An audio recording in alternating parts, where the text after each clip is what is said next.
Olá, caros alunos, mais uma vez, bons estudos a cada um de vocês que estão fazendo parte do curso de Orgânica 1, dando continuidade ao nosso conteúdo sobre mecanismo das reações de adição a alcenos e alcinos, né? Vamos tratar agora da terceira classe de mecanismo. A gente tinha visto aqui, em relação aos mecanismos de adição eletrofílica, né? Os mecanismos iônicos, onde há formação de carbocátion. Um exemplo, hidratação de alceno, né? É um mecanismo que passa por formação de carbocátion, e a adição de HX. Em meio de peróxido, o mecanismo mecanismo via radical livre, ele passa a ocorrer, né? E com a formação de produtos anti-Markov-Nikov, não é isso? E agora nós vamos falar um pouquinho dos mecanismos sincrônicos em formação de intermediários, tá? Esse é o nosso foco de estudo desse vídeo 2. Bom, a primeira reação que nós vamos ver é uma reação muito importante, a reação de hidrogenação catalítica, tá? Ela consiste aí na adição do hidrogênio, da molécula de hidrogênio, ao alceno, gerando o alcano, tá? Pode ser também a hidrogenação de alcinos, tá? Mas aí em alcino a hidrogenação ela pode ser parcial ou total, tá? Depende da quantidade de mols de hidrogênio que você está adicionando, tá? Pode gerar o alceno ou ir direto para o alcano. Então, essas reações ocorrem sob pressão, na presença de catalisador metálico, tá? Um exemplo aí é o níquel. São reações de grande aplicação industrial, tá? A reação de hidrogenação ela é bem interessante porque a partir do calor de hidrogenação a gente consegue inferir acerca da estabilidade do alceno, né? Do alceno que você está analisando, tá? Então observa aqui, dois alcenos que são estereoisoméricos, um cis e um trans, todos dois sofrendo hidrogenação catalítica na presença de paládio e carvão, e o produto é o mesmo, rigorosamente o mesmo, tá? O butano. A ideia é o seguinte, quando eu analiso aqui o calor de hidrogenação, eu vejo que para essa hidrogenação ocorrer, houve um gasto aí de 27,6, né? Em termos de energia, tá? E aqui, quando eu olho o cis, houve um gasto de 28,6. Então, se para formar esse alcano aqui, eu gastei em módulo 27,6, esse calor de hidrogenação, então eu gastei menos energia, né? Então, o alceno de partida, ele é um alceno mais estável. Ele é um alceno mais estável, né? Então, você entende aqui que quanto mais substituído for um alceno, mais estável ele é. Isso a gente já tinha visto até estudando lá as reações de eliminação, regra de Zaitsev, tudo. Então, uma forma de você inferir sobre a estabilidade é através do calor de hidrogenação, tá bom? Então, você observa aqui que quanto menor for o calor de hidrogenação, mais estável é o alceno, tá? Aqui eu tenho um alceno que é dissubstituído e aqui dissubstituído. Aqui está até a energia muito próxima, né? Mas o trans acaba sendo um pouquinho mais estável, né, do que o cis, a gente já sabia disso. Só que aqui a gente vai inferir essa estabilidade a partir do calor de hidrogenação. Quanto menor, mais estável é o meu alceno de partida, ok?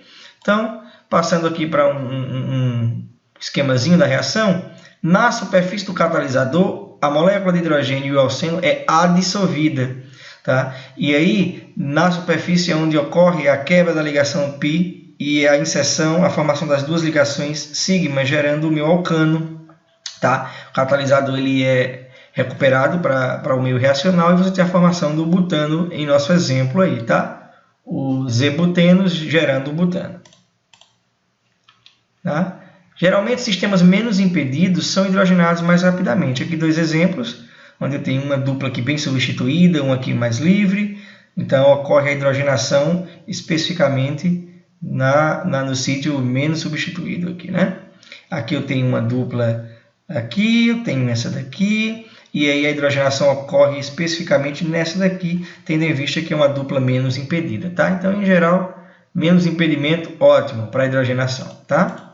Bom, aqui, como eu falei a vocês, o apelo industrial da hidrogenação, né? Você tem aqui lipídios, os óleos vegetais, em sua constituição lipídica, né? Eu tenho aqui um derivado de ácido graxo, cadeia insaturada, e a partir do momento que eu hidrogeno aqui uma das duplas, já consigo ter uma mudança aqui na propriedade física, né, do meu material. Eu tenho agora um sistema sólido, né? Então, quanto mais saturado, né, for o lipídio, mais consistência sólida fica aí a nossa gordura, né? Então, uma aplicação aí bem interessante, industrial, para facilitar o armazenamento, né? Na realidade, a hidrogenação catalítica ela vem aqui em lipídios para melhorar o armazenamento da gordura, ok? E claro, nos saborearmos com uma creme crack, né, bem gostosa, com Benecol, né? Estou fazendo propaganda aí da Benecol, tá ok? Bom, essas adições elas acontecem em uma mesma face do alceno. Daí a gente vai dizer que a adição ela é sim, tá? Ela é estereoespecífica. É bem interessante isso. O alceno, ao ser hidrogenado, gera um alcano, né, 100% cis aqui, né? Então os hidrogênios adicionam no mesmo lado aqui da dupla ligação, né? Já os alcinos, como eu falei, ó, hidrogenação parcial, tá bom? Então os alcinos vão gerar alcenos e todos eles são Z, possuem configuração relativa Z, né? Comprovando aí essa adição sim, né? Ocorrendo em um mesmo lado, deixando aí a configuração dos alcenos do tipo Z, ok? Bom, outra reação bem interessante é a oximercuriação de redução. A reação aqui que envolve aí o alceno com diacetato de paládio em água, né? Aqui eu estou usando o éter como solvente, uma reação até rápida, né? 30 minutos, temperatura ambiente. E a produção aqui, e depois aqui a etapa de redução usando o meio básico e boridrito de sódio como agente redutor. Nesta reação, se observa aqui a formação do álcool mais substituído, assim como na reação lá de hidratação em meio ácido. Tá? Mas ela tem vantagens e desvantagens. A vantagem é por ser uma reação que não envolve carbocátion, então não há rearranjos, né? Então evita-se aquela ideia do rearranjo.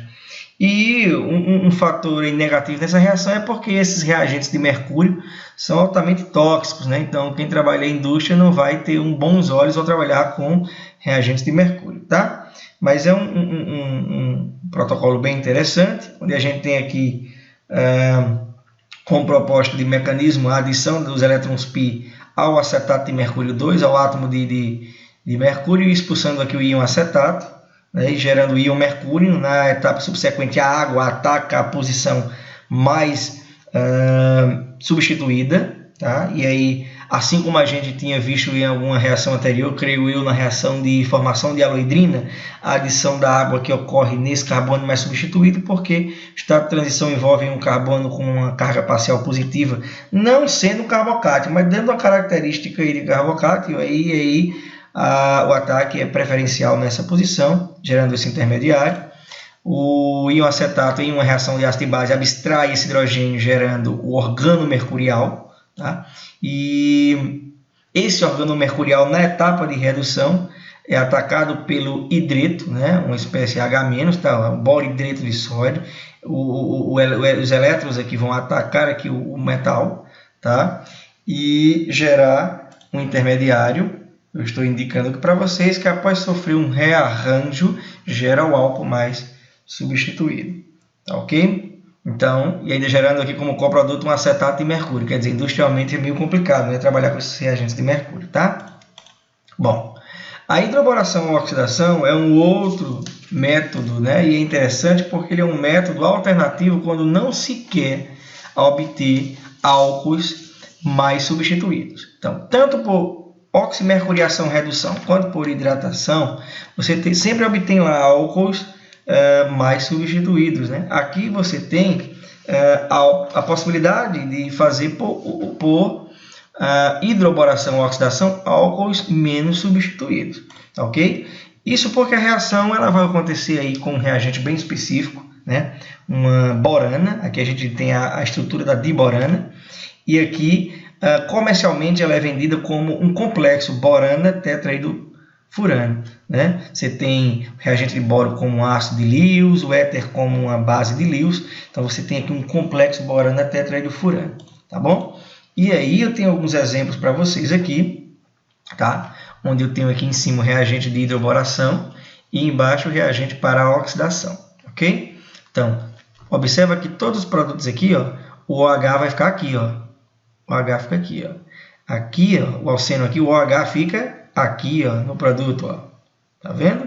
Aqui o OH vai ficar aqui, ó. Tá vendo?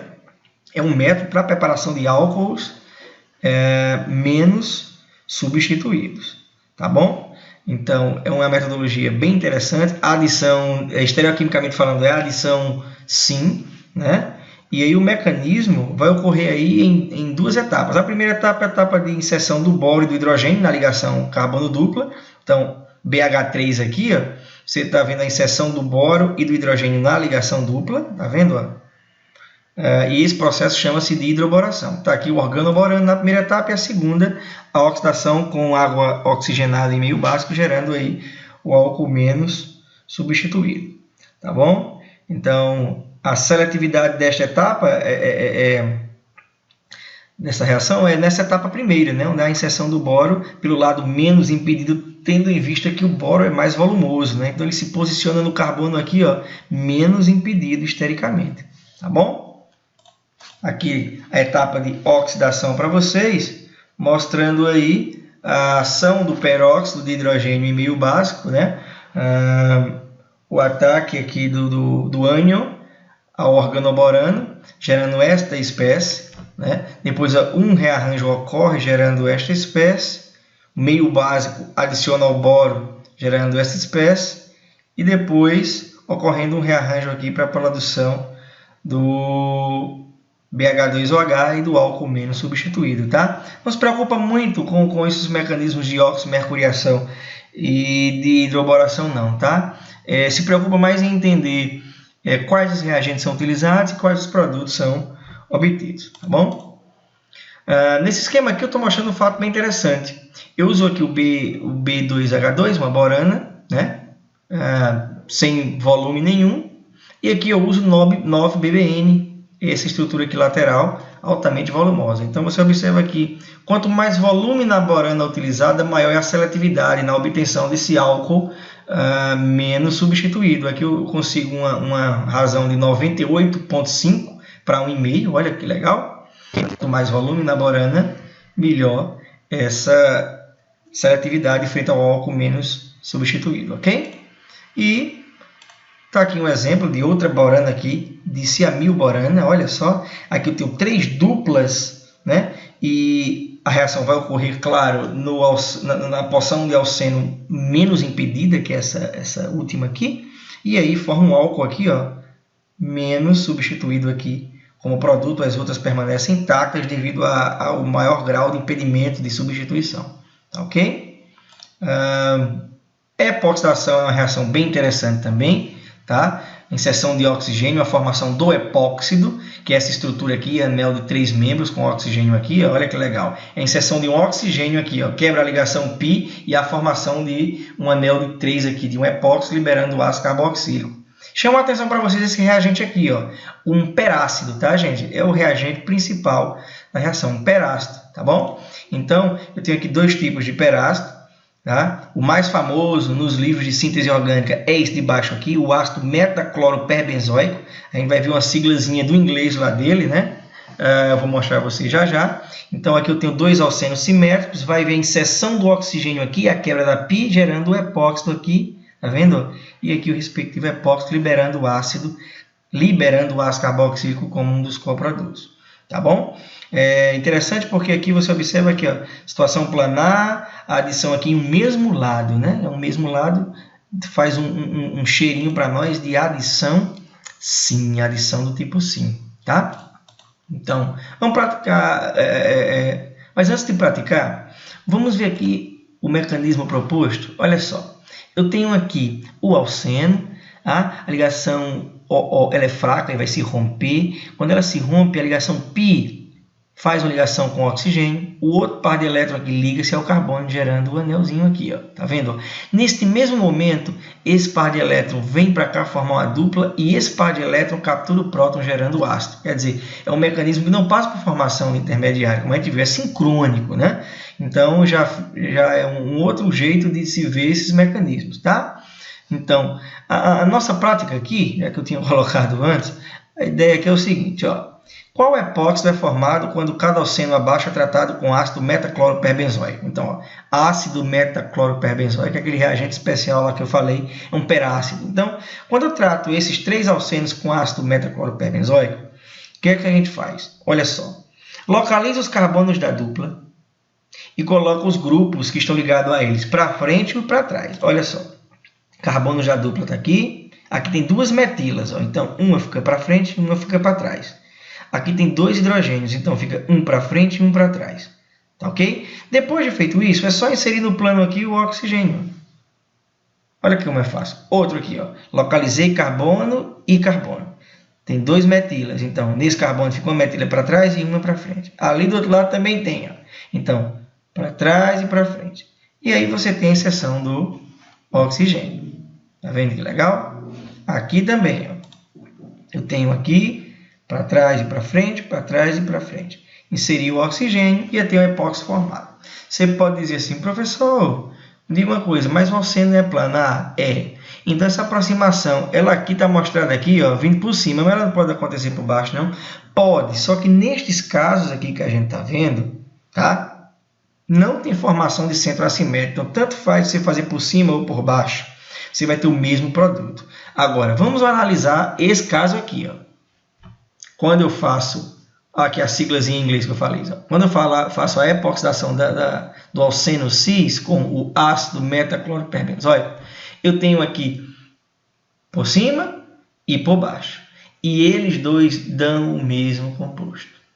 Embora tenha o centro estereogênico, eles têm plano de simetria. Então, são chamados de composto meso. Tá bom? Então, é um composto só aí, sem nenhuma neura, tá bom? Já o trans, não.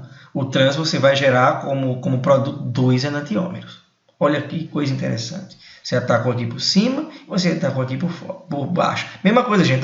Para trás, para frente, para trás, para frente. Por cima, por baixo. Está aqui. Ó. Esses são enantiômeros. Então, como no meio reacional não tem nenhuma espécie quiral, você vai ter 50% de um, 50% de outro. Vai ter uma mistura racêmica como teu produto final. Tá ok? Então, olha só. A reação é estereoespecífica, tá? Como a gente já vem vendo aí outras reações que são estereoespecíficas também. Tá ok? Cada estereoisômero vai dar produtos diferentes. Tá ok? Então, olha só. Vamos praticar outra aqui agora, já que a gente toma por base essa ideia de por cima e por baixo. Ó. Desenhe todos os estereoisômeros formados quando cada alceno é tratado com perácido. Então, olha só. Está aqui. 3 alcenos. E quais são os estereoisômeros formados? Então, a gente vai fazer a mesma coisa. Localiza os carbonos aqui para trás e aqui para frente. Está aqui. Para trás e para frente. Qual é a diferença desse? Aqui eu insiro o oxigênio por cima do plano e aqui por baixo do plano. Como esse centro é S e esse é R, então ambos são enantiômeros. Tá vendo que legal? Aí você vai dizer, professor, quer dizer que nessa reação gera enantiômeros, né? Não. Nessa que a gente está vendo aí, a gente vai ter aí uma mistura racêmica, tá ok? A gente só tem um ou outro em maior proporção se no meio reacional tiver alguma espécie quiral que possa reconhecer um dos 2 reagentes, tá bom? Olha só. Aqui você já tem a possibilidade de um único produto, composto meso, porque é um plano de simetria. Ó. Segue comigo aqui comigo aqui nessa ideia aqui do plano. Ó. Passa aqui e passa aqui. Então você tem um plano de simetria. Plano de simetria, você já sabe que a molécula é um composto meso, tá ok? E aqui é a mesma coisa. Só dê uma ajeitadinha, tá? Rodei aqui um pouquinho, ó. E aí você tem isso aqui, um e o outro são enantiômeros, tá bom? Então, você tem aí mistura racêmica como teu produto final, ok? Bom, Agora vamos para a reação de ozonólise. Essa reação de ozonólise é muito interessante, tá? A gente vai usar o ozônio como um eletrófilo bem forte, tá? E a gente vai conduzir a clivagem da ligação carbono-carbono, tá? Ela é uma reação bem interessante, ela forma um intermediário chamado ozonídeo, e os produtos, a natureza dos produtos que vão ser gerados, você observa que são produtos carbonilados, e a natureza dos produtos vai depender de que tipo de agente você tem no meio reacional, tá? Se você tiver um agente oxidante, como água oxigenada, gera ácidos carboxílicos. Se tiver agentes redutores, ou zinco, ou CH2, né? Então você tem aí a possibilidade de aldeído, tá bom? Então o que vai acontecer aqui, pessoal, é exatamente isso, ó. A ligação dupla vai se quebrar e você vai ter aqui inserção de um oxigênio e inserção de um oxigênio. Tá vendo? Tá aqui. Agora, se vai ser aldeído ou ácido, depende aí dos agentes empregados. Então tá aqui um exemplo de um agente redutor, o de metil sulfeto, tá bom? Então, ou ele ou zinco, você pode ter aldeídos, no nosso caso aqui, tá? Mas pode ser cetonas também, não tem problema, tá? E eu vou dar alguns exemplos para vocês aqui, ó, tá vendo? Então, você tem aqui esse reagente. Hoje, qual é o produto? O produto, ó, você cliva aqui, oxigênio de um lado, oxigênio de outro. Você tem aqui a formação da norpinona, como acetona, tá vendo? E desse aldeído. Por que aldeído? Porque eu tenho ali o meu agente redutor, né? Aqui presente. Tá vendo?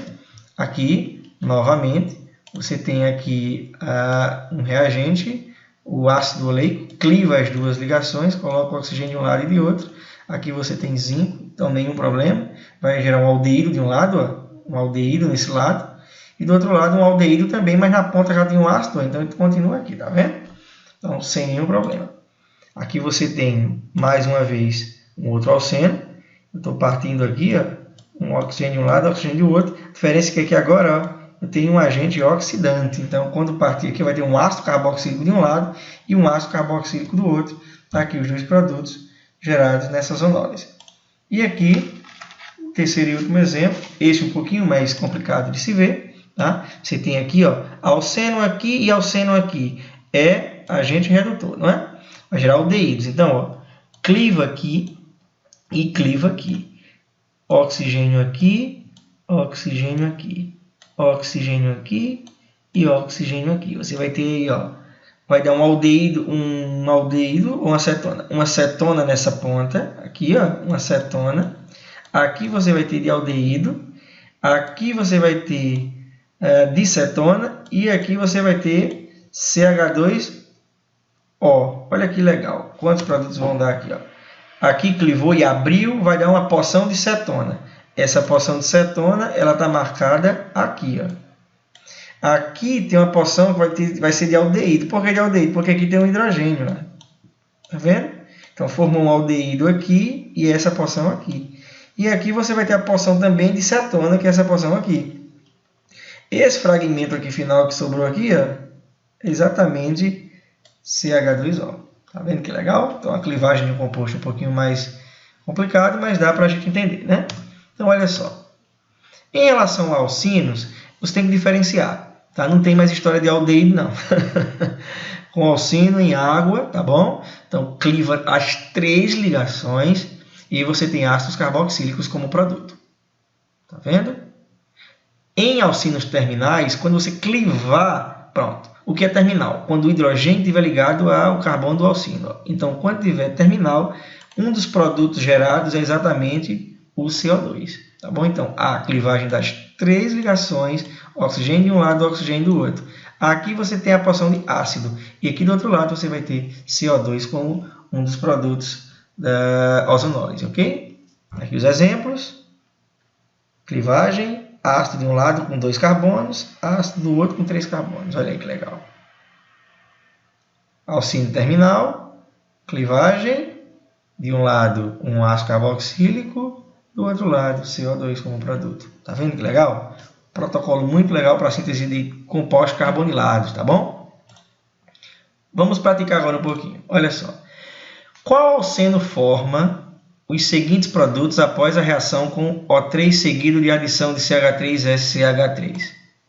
Então, Ele está dizendo o seguinte: eu tenho esses dois produtos da reação. Qual foi o alceno que deu origem a eles? É bem simples, né, gente? É um pensamento contrário. Os dois aqui vieram de uma cisão da ligação carbono-carbono. Então, coloca esses dois carbonos juntinhos aqui próximo. Ó. É como se um juntasse com o outro. O produto é isso aqui. Ó, né? Se você pensar de forma contrária, você já sabe. Ó, clivo aqui, oxigênio de um lado, oxigênio do outro. Vai dar aqui, ó, 2 aldeídos. Por que aldeído, professor? Porque ó, o meio aqui, ó, é um reagente, um agente redutor. Tá vendo? Então é só um pensamento contrário do que a gente já vinha fazendo. Outro exemplo aqui para a gente praticar. Dê os seguintes reagentes que devem ser usados para as seguintes transformações abaixo. Aqui um geralzão do que a gente viu nesses dois vídeos, tá? Olha só. Eu tenho um alceno e aqui eu tenho ó, um alcano. Se eu tenho um alceno e girei um alcano, que reação é essa? É a reação de hidrogenação catalítica, reação com H2 em meio de metal, não é isso? Então, é entender o que está acontecendo. Ó, sair de um alceno e vir para um produto que tem bromo e bromo. Então, é uma reação de bromação, reação com Br2, não é isso? Aqui, ó, uma reação que dá um álcool. Então, quando para um álcool, a gente tem que pensar, esse álcool foi o mais substituído ou menos substituído? Você vai ver aqui, ó, olhou para o alceno, olhou para o álcool, ele é o álcool menos substituído. Qual é o método que a gente viu aqui que gera álcool menos substituído? Então, é a hidroboração, exatamente. Ou você pensa no anti-Markov-Nikov, uma hidratação com peróxido, né? Isso é uma possibilidade, né? Inverter o produto de Markov-Nikov usando água em meio ácido e um traço de peróxido, ou você pensa no método mais adequado que a gente estudou aqui, que é o método de hidroboração-oxidação, ok? Embaixo você tem um álcool mais substituído, então com certeza aí vai via hidratação em meio ácido mesmo, não há diferença.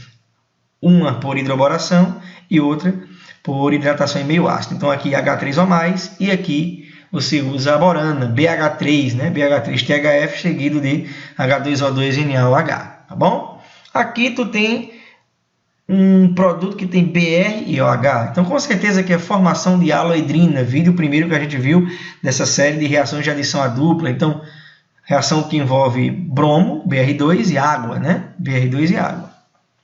Né? Um outro reagente interessante para inserir bromo é o N-bromo-succinamida. Em meio de água também faz isso, né? Então, bem interessante, reação de formação de aloedrina. Aqui eu tenho um alceno e aqui eu tenho a adição de bromo. Então, somente bromo foi adicionado? Não, adicionou bromo nesse carbono e adicionou hidrogênio nesse carbono aqui. Ó. Então, é a adição de HBr. Da mesma forma que o de cima. O que é que diferencia o de cima do de baixo? Aqui está dando o bromo no mais substituído, né? E aqui o bromo no menos substituído. Então, isso é porque a adição de HBr aqui foi na ausência de peróxido. Então, segue Markov-Nikov. E aqui nesse de baixo é menos substituído porque segue via radicalar. Então, segue lá a HBr em meio de peróxido. Tá? HBr em meio de peróxido, mecanismo radicalar. Tá vendo? Então, estando apto a analisar os reagentes e os principais produtos, eu já fico muito feliz, tá, com o desenvolvimento desse conteúdo por parte de vocês. Bom, aqui um exemplo último, eu queria uma atenção especial de vocês nesse caso. Olha, gente, quando eu passar um exercício a vocês que pedir o produto da reação e ignorar a estereoquímica, não tem dificuldade. Ó, tem uma dupla, quebra a pi. Né? Quebra a ligação π. Quebrou a π, H2O2, formação de aloedrina. Então, está aqui, ó, formou a ligação π, a sigma, perdão, está aqui a sigma, uma sigma e outra sigma, e você adiciona o OH na mais substituída e o bromo na menos substituída. Cloro, quebrou a ligação π, está aqui 2 sigma, colocou cloro e cloro. Aqui, HI, quebrou a dupla, gerou as 2 sigma, iodeto aqui, e aqui H seguindo em Markov-Nikov. Ácido metacloroperbenzóico, epoxidação, também, ó, quebrou a π, gerou aqui o epóxido, não tem problema nenhum, tá? Não vejo problema para dar o produto quando você ignora a simetria. A simetria não, ignora a estereoquímica. Bom, a questão agora é que se esse exercício pedir a inclusão da estereoquímica, aí olha só como muda. Olha só. A adição de BR2 em água, a formação de aloidrina, ela é uma adição o quê? Anti. Epoxidação é uma adição? Sim. E HI é uma adição anti mais? Sim.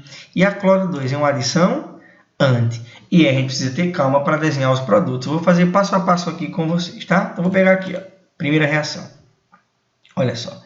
Aqui eu tenho BR2 e água. Então, na cabecinha de vocês tem que estar o mecanismo, tá? Então, a primeira coisa que eu faço é o seguinte. Vai clivar a ligação dupla. Então, eu coloco aqui, ó, para trás, para frente e para trás. Está aqui, ó, meu núcleo. Para trás, para frente e para trás. Pronto. Feito isso, os dois átomos que eu tiver de adicionar vai para o plano. Então, fica fácil. Como a adição é anti, então eu vou colocar aqui, ó. OH adicionou, abriu, o bromo está aqui. Tá? Aí você vai, professor, por que esse outro produto aí de lado? Porque olha só, gente, no mecanismo de formação de aloidrina, forma-se o bromônio, não forma? E aí, esse bromônio ele pode formar tanto acima do plano quanto abaixo. Se ele se formar acima do plano, então a água vai atacar por baixo. Então está aqui, ó, atacou por baixo. E abriu o bromônio para gerar o bromo desse lado. Está aqui, ó. Já se o bromônio ele for formado para baixo, por baixo, né? Então o OH só pode atacar por cima. Então vai dar aqui, ó, atacou por cima e o bromo está aqui. Mas os dois produtos são enantioméricos e são anti, ó. Bromo e OH está anti, ok? Aí tu vê o outro exemplo aqui, ó, mesma coisa. Para trás, para frente, para trás. Epoxidação. Como é que ocorre a epoxidação? Você já sabe. A epoxidação ela vai ocorrer como? Ou ela ocorre por cima, ou ela vai ocorrer por baixo. Então, está aqui os dois produtos, tanto por cima quanto por baixo, né? Enantiomérico entre si, tá? O outro exemplo, cloro 2. Cloro 2 forma aquele anelzinho de 3 membros, né? O halônio, o clorônio, isso. Então, se ele formar aqui, ó, o clorônio por cima, tá aqui, ó, bem feinho, tá? Formou por cima. Então, o que é que vai acontecer? O cloro, ele vai atacar onde? Ele vai atacar, ó, se ele atacar por baixo, ele vai atacar aqui e abrir aqui. Tá vendo? Se atacar por aqui, mais substituído, então, ó, dá esse produto aqui. Mas se ele formar por baixo, né? Se formar por baixo, então ele vai atacar por aqui por cima. Então, você tem, tá aqui, ó. Tá bom? Dois produtos enantioméricos também. Outro exemplo, com HI, vai formar carbocátion. E aí é onde está, né? Porque, ó, vai clivar a ligação. Botei aqui, ó, para trás, para frente, para trás, tá aqui, ó. Então, eu inseri o hidrogênio nesse carbono. E por que eu inseri o hidrogênio nesse carbono? Porque segue Markov-Nikov, o hidrogênio vai para o carbono mais hidrogenado. Tá? Agora, lá a gente viu que a adição ela é anti e sim. Então, se ela é sim, ela é no mesmo lado do hidrogênio. Se for anti, ela é no lado oposto. Já que o intermédio do carbocátion é planar. Tá bom? Então, aí você tem que ter um cuidado. Você vê que a complexidade aumenta, tá? Mas nesse caso aqui da adição anti e sim dá o mesmo produto, né? Então, não tem muito problema não, tá? Então, de uma forma geral, você observa que é uma complexidade quando se pede a estereoquímica. Agora, olha, gente, chama a atenção para o seguinte fato. Em todas essas reações aqui que eu mostrei, essas três de cima, tá? São formados misturas racêmicas, tá? 50% desse com 50 desse, 50 desse com 50 desse, 50 desse com 50 desse. Tá? Só vai haver diferenciação de um majoritário ao outro, um enantiômero frente ao outro, quando você está fazendo síntese envolvendo algum reagente quiral ou um solvente quiral que possa reconhecer um dos dois, né? E aí fazer com que um fique majoritário ao outro. Mas não todas essas nossas reações são feitas com reagentes aquirais. Então, a formação dos dois produtos enantiomericamente, né? Falando, mas em igual proporção. Então, mistura racêmica em todos os três pontos aqui. Tá? Só no último aqui vai dar o mesmo produto. Tá bom, gente? Bom, no mais, muito obrigado a vocês. Gostaria de agradecer pelo carinho, pela receptividade frente às aulas e frente ao curso e aos vídeos. Agradeço demais. Para vocês agora fica aí a leitura do livro-texto, a lista de exercício, tá bom? Que já está posta no ambiente. Tem aí o quiz 5 para fazer, tá? tem nossa sala de tutoria lá no ambiente virtual, onde vocês podem colocar as suas dúvidas sobre o conteúdo, tá? E agradeço demais pelo carinho, tá? Encerramos aqui essa série de vídeos da Química Orgânica 1 e eu espero encontrar cada um de vocês em outros momentos para que a gente possa conversar mais sobre química e também sobre outros quaisquer assuntos que a gente possa debater e poder trocar de experiências nessa caminhada rumo ao sucesso. Um grande abraço a vocês, Deus abençoe a cada um e até um breve, bem breve.